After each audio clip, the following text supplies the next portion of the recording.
Hello everyone, welcome to dynamic study. तो हम इस वक्त जो कर रहे हैं सीरीज़ वो है आपकी get set go JRF 2021 series, और इसमें हमने करंट अफेयर्स से स्टार्ट किया है। ये करंट अफेयर्स आपके NTA नेट के जो 2021 का एग्ज़ाम है उसके लिए बहुत ज़्यादा इंपॉर्टेंट है, और इसमें हम MCQs को सॉल्व करते हुए इन टॉपिक्स को पढ़ रहे हैं।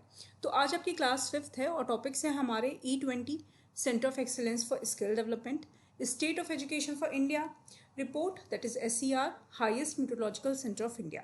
ये सारे टॉपिक पे हम डिस्कशन करेंगे और इसके साथ साथ हम देखेंगे कि कौन से MCQs इसमें से आ सकते हैं। तो चलिए स्टार्ट करते हैं आज की क्लास।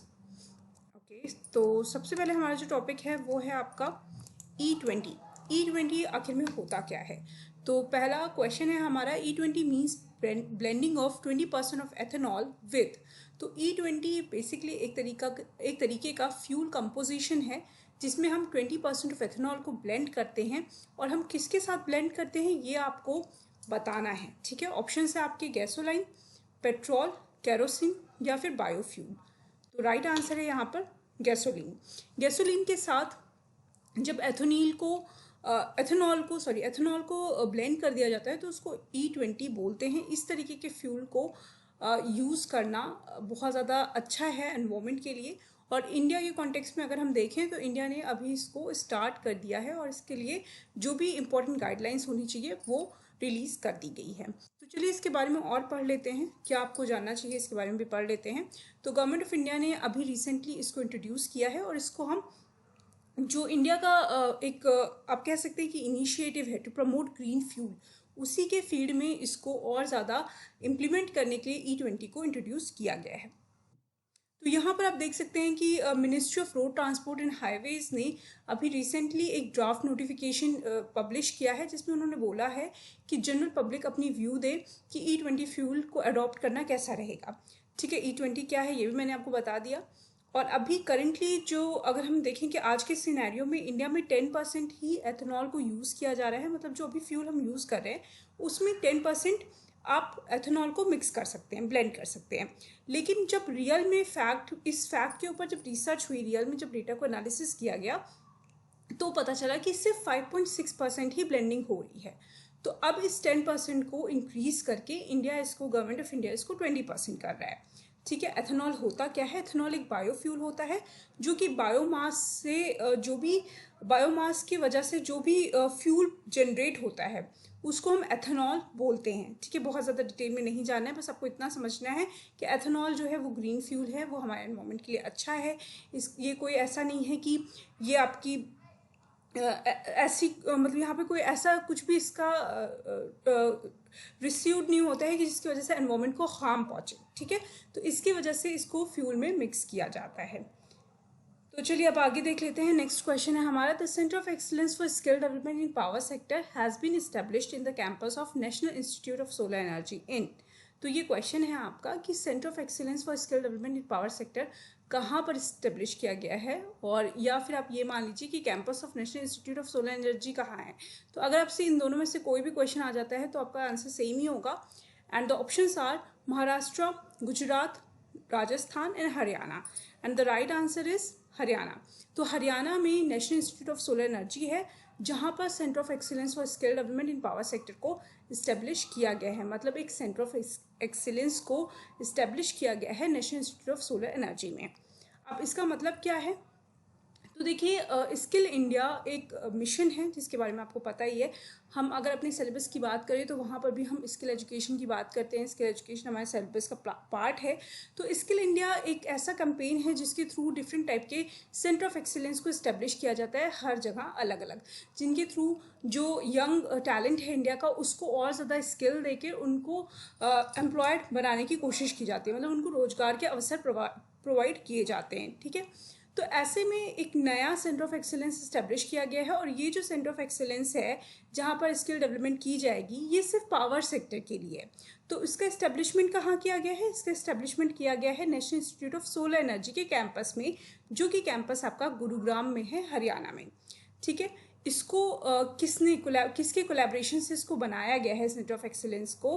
तो इसको बनाया गया है ministry of skill development and entrepreneurship, ministry of national education and youth, government of France and Schneider electric, मतलब ये तीनों तीनों जो बॉडीज़ हैं इन्होंने मिलके इसको बनाया है, इस सेंटर ऑफ एक्सीलेंस को।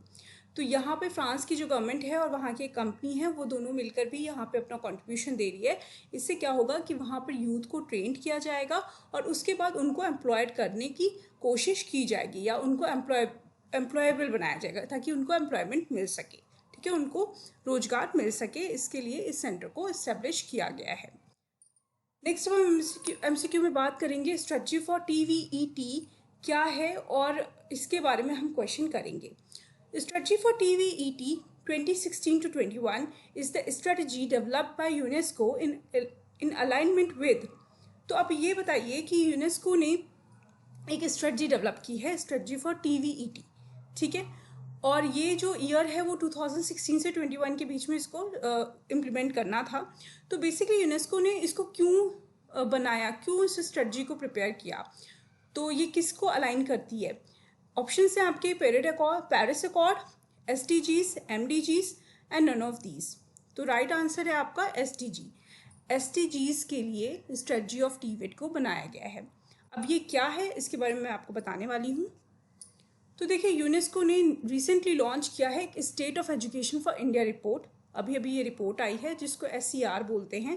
इस रिपोर्ट में बताया गया है, यूनेस्को ने ये बताया है कि किस तरीके से जो technical and vocational education and training that is TVET का विजन है उसको इंडिया किस तरीके से अचीव कर सकता है और किस तरीके से इंडिया की जो न्यू एजुकेशन पॉलिसी है, जो न्यू नेशनल एजुकेशन पॉलिसी है 2020, उसके थ्रू जो ये एक SDG का गोल है।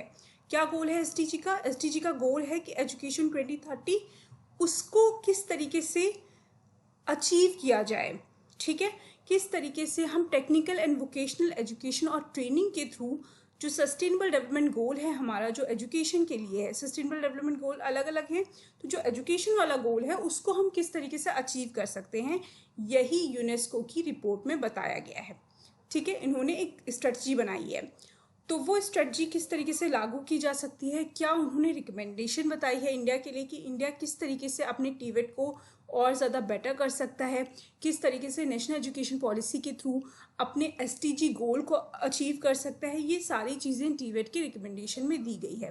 तो यहाँ मैं रिकमेंडेशन आपको पूरा रीड करके नहीं बताऊँगी, रिकमेंडेशंस आपसे नहीं पूछा जाएगा। आपसे जो क्वेश्चन पूछा जा सकता है वो ये पूछा जा सकता है कि टीवेट क्या है और यूनेस्को की ये जो टीवेट पॉलिसी है या स्ट्रेटजी है वो किस तरीके से नेशनल एजुकेशन जो पॉलिसी है हमारी उसमें किस तरीके से हेल्प करेगी, या किस तरीके से नेशनल एजुकेशन पॉलिसी के थ्रू हम इस स्ट्रेटजी को अचीव कर सकते हैं और अपने SDG गोल को अचीव कर सकते हैं। आई होप मैं जो आपको बोलने की समझाने की कोशिश कर रही हूँ वो आप क्लियर हो गया होगा।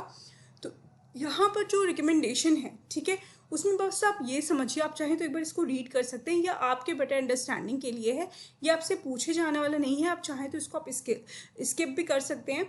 तो बेसिकली बस ये समझ लीजिए, मैं अगर इसको डिटेल में थोड़ा सा ब्रीफ में समझाने की कोशिश करूँ तो आप बस ये समझ लीजिए कि टीवेट के थ्रू मतलब हमें क्या करना है, हमें ट्रेनिंग प्रोवाइड करनी है, वोकेशनल एजुकेशन प्रोवाइड करना है, और जो एटमॉस्फेयर होना चाहिए, जो इस ट्रेनिंग का एटमॉस्फेयर होना चाहिए वो कैसा होना चाहिए, वो ऐसा होना चाहिए कि हर कोई, चाहे वो वुमेन हो, डिफरेंशियली एबल हो या डिसएडवांटेज्ड लर्नर हो, हर कोई एक्सेस पा सके उस वोकेशनल ट्रेनिंग का।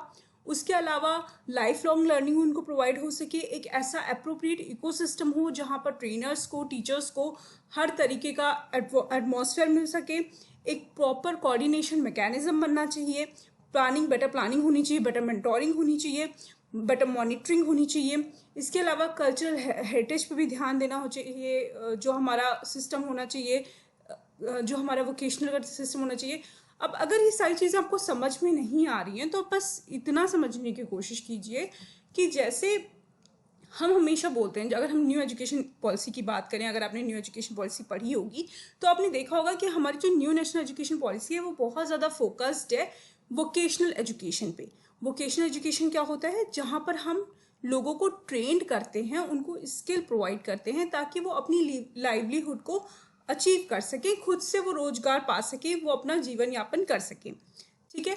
तो ये जो पूरी रिपोर्ट आई है जो यूनेस्को ने दी है, इन्होंने गाइड किया है टाइम टू टाइम, ये जो जितनी भी इंटरनेशनल ऑर्गेनाइजेशन होती हैं ये अपनी रिपोर्ट्स देती हैं और ये गवर्नमेंट्स को, कंट्रीज़ को गाइड करती हैं कि किस तरीके से आप और ज़्यादा बेटर अचीव कर सकते हो या आपके यहाँ जो सिस्टम है उसमें क्या क्या कमी है, उसको किस तरीके से बेटर करिए।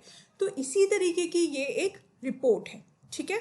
तो ये आपका ब्रीफ में है जो आपको समझना चाहिए। चलिए नेक्स्ट हमारा टॉपिक जो है वो है हाईएस्ट मीटरोलॉजिकल सेंटर के बारे में।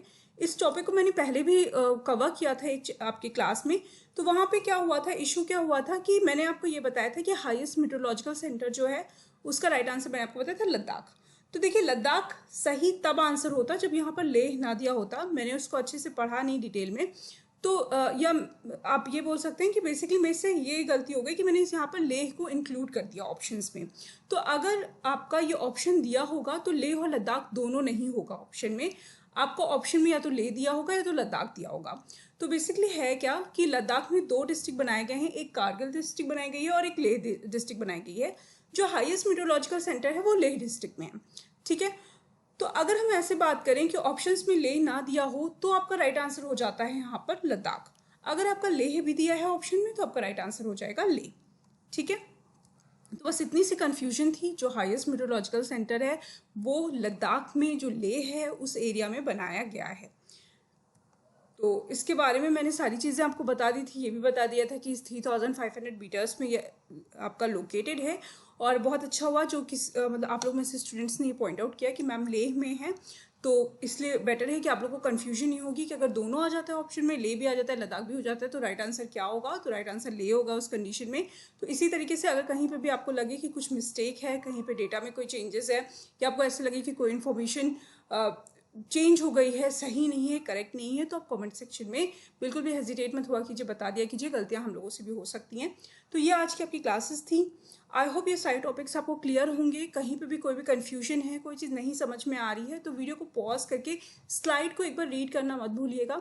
जितनी चीज़ें मैं इंपॉर्टेंट बताती हूँ कि ये चीज़ इंपॉर्टेंट है, ये पूछा जा सकता है, उतना ही पढ़ना है। बहुत ज़्यादा डिटेल में नहीं पढ़ना है, क्योंकि बहुत ज़्यादा डिटेल में करंट अफेयर्स नहीं पूछी जाती हैं। जो प्रिसाइज करंट अफेयर्स होती हैं वही पूछी जाती हैं। तो इसको आप माइंड में ध्यान रखते हुए और उसके साथ साथ आप अपनी पढ़ाई कंटिन्यू कर सकते हैं। Thank you so much. Keep on watching and keep on learning.